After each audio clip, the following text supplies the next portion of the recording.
Hello, you all. Today we're going to go over some of the locations where I find my financial data. These are websites that are publicly accessible that you can access as well.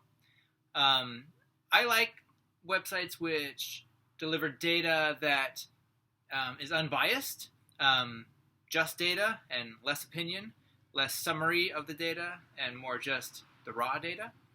You have to be careful sometimes with websites that provide data also, because sometimes they provide you select data that still meets their agenda that, possibly you'll draw the conclusions they want you to draw. So these websites are bigger and just have a ton of data. The first one is FRED, which is Financial Reserve Economic Data. If you look for Financial Reserve Economic Data, you'll come across the FRED website.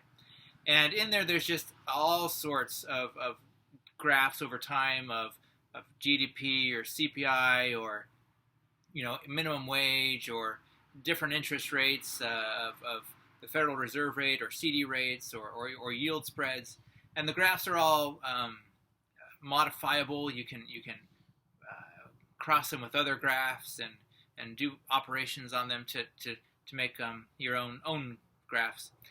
It's quite advanced and quite fancy. It has a lot of great data on there.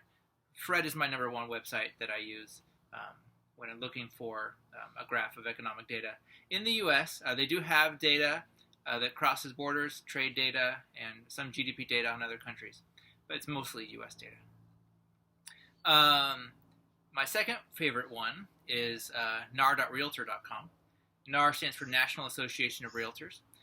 They have a lot of articles that do have opinions on them. I stay away from those, but several of the other graphs that they bring up I find useful, especially the median home price by county or some of the other ones that are on that site. Lastly, I like Our World in Data.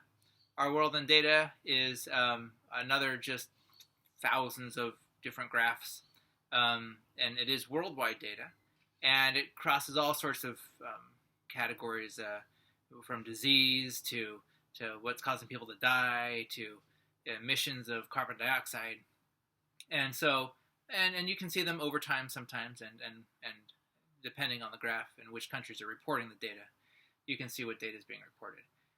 I find that data to be a little less actionable for me. It's cool to know, it's neat to see, but I am unable to as much decide, hey, I'm going to do this instead of that because I found out this interesting piece of data. But anyhow, I like those three. That's been today's financial advice. Thank you. Have a good day.